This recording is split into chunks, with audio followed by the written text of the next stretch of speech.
Hey, I'm Jeff Keighley here in Boston to go behind the scenes to hear some untold stories about the making of BioShock with Ken Levine and Sean Robertson.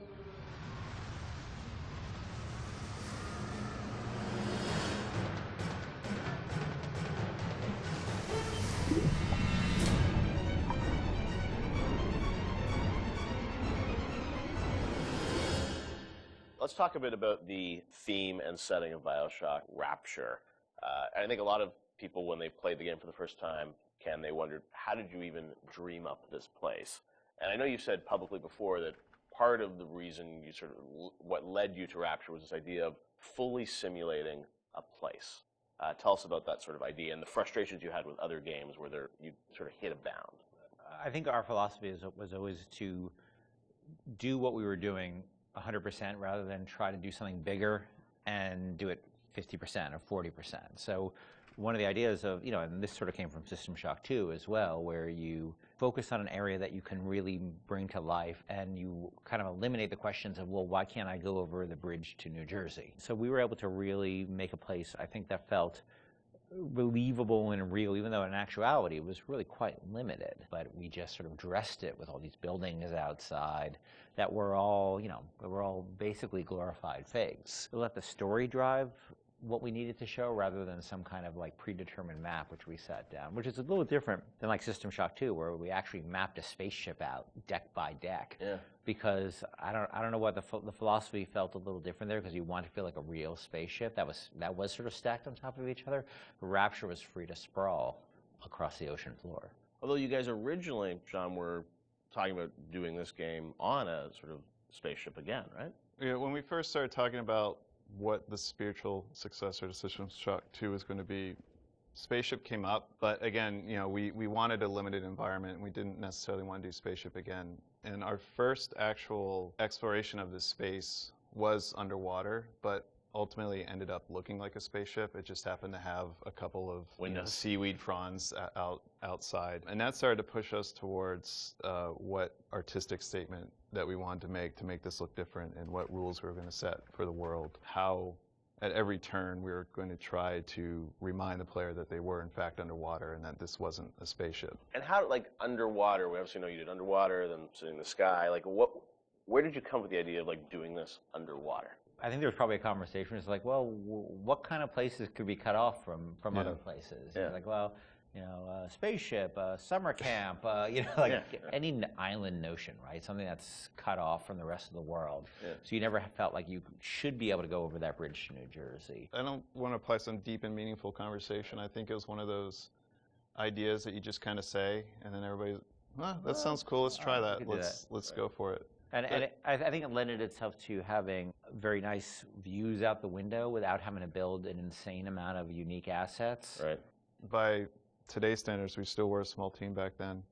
And there's an expectation that because you're underwater, the view distances are going to be short, so you can really kind of fade out into the fog at a short distance and not have the expectation that, why can't I see forever? So there's a lot of limitations in a good way that we put on ourselves by being underwater, as opposed to, like, if you're on a cruise ship, then you'd expect to see across the water, and we'd have to deal with that. Same thing with an island. Or and a city in the sky. Yeah, exactly. Which was a lot more complicated, yeah. So you came up with the idea of, let's do this underwater, let's do this sort of isolated place. Then you had to answer the question of, why would someone build this? Is that sort of how it worked, sort of order of operations? You then had to come up with a story to explain?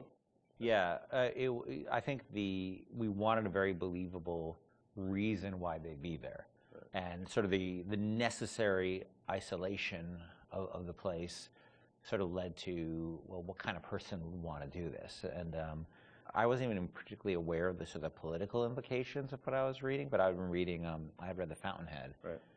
By Ayn Rand, and I mostly thought it was an interesting story. Like, I didn't realize that people were sort of basing their sort of political lives around it, because I wasn't that tuned in to that stuff at that point. And so, but I love the dialogue and the kind of speechifying in it, because you can see a video game character speaking with that kind of certainty and that kind of confident philosophy.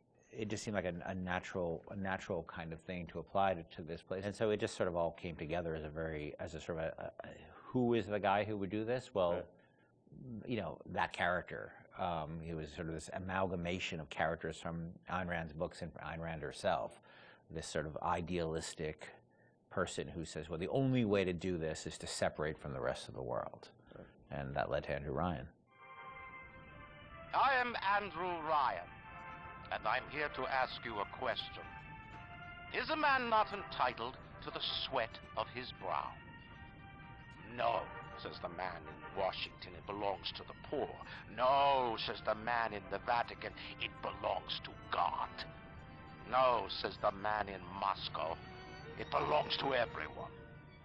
We knew from a technical standpoint that we wanted isolation. We also knew to sell it, we needed a compelling storyline, a backstory that why would this place exist? Otherwise, how are we going to make Rapture feel like it's lived in if we don't have the reason for it to be there?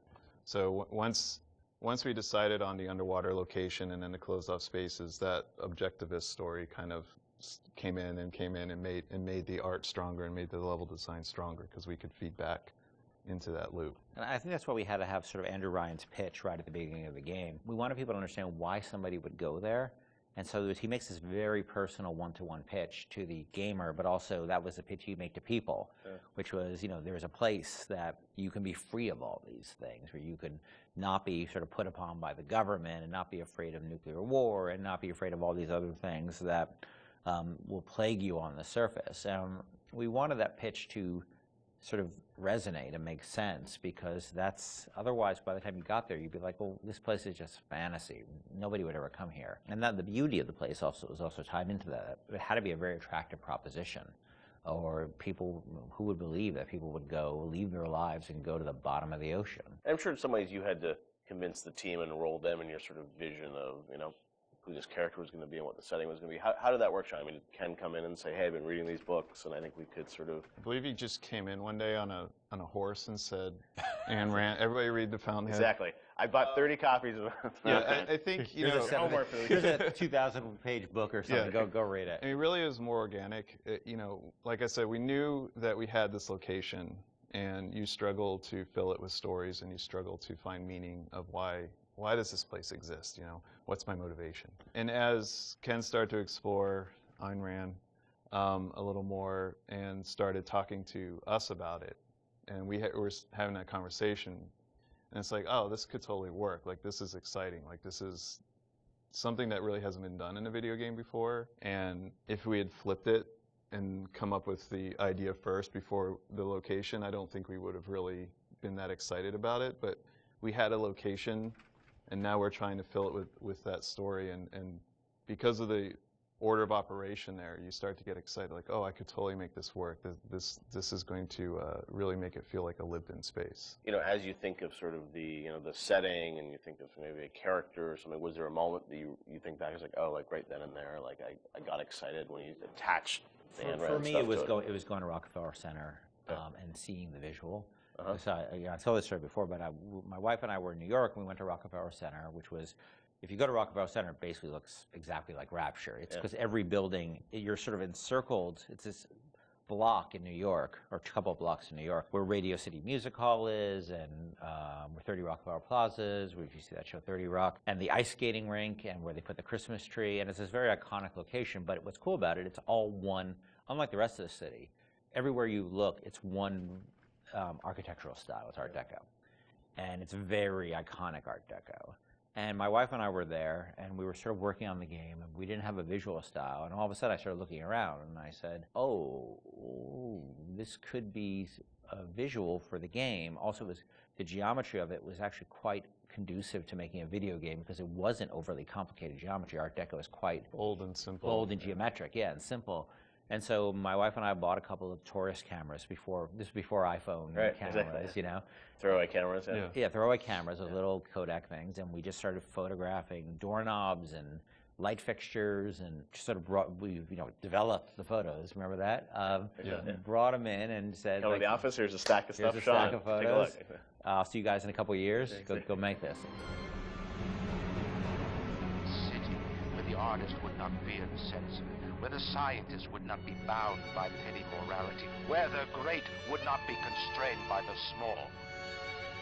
And with the sweat of your brow, Rapture can become your city as well.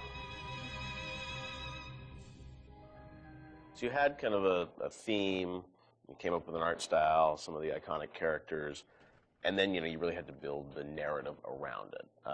And you've talked about, a lot of the themes in the game and, greed, jealousy, sex, violence, all the things that sort of, drive us or what destroy us. And that was something I think that, as you thought about the story of the game, you wanted to, I'm sure, reflect some of those, right? Because I think people love the characters that sort of flawed in a way, and this is a world which is its own little microcosm, but had a lot of tension inside of it. Yeah, I mean, the character of Ryan was sort of, he's basically invisible through most of the game, right? Except for a very small portion. But he's very present because he exists, the city is him, right? It's such a representation of him. We never want to cut away to a cutscene where you saw Andrew Ryan, planning and scheming. We wanted him to be very present without actually being present. But once you had Ryan, once you had his desire to protect this vision of his, you just had to then come up with the characters who'd be arrayed in opposition to him. So we had this character, the Big Daddy, and then eventually the character of the Little Sister. And so characters like Tenenbaum came along, like, here's a person who's in opposition to him for this reason. And then you have, for more noble reasons. And then you have a character like Atlas, who's much more cynical opposition. Once we had all those characters arrayed, we're like, well, who are you? And, you ended up being a sort of, a pawn in the middle of all this opposition to Ryan. We just kept kind of homing in on that theme and making sure that you weren't, eventually figuring out that you couldn't just be here by an accident, that you're an integral part of this story, even though you don't know you're an integral part of this story. You think you're just there by happenstance. Look, Mr. Bubbles, it's an angel. I can see light coming from his belly. Wait a minute, he's still breathing. It's all right. I know he'll be an angel soon.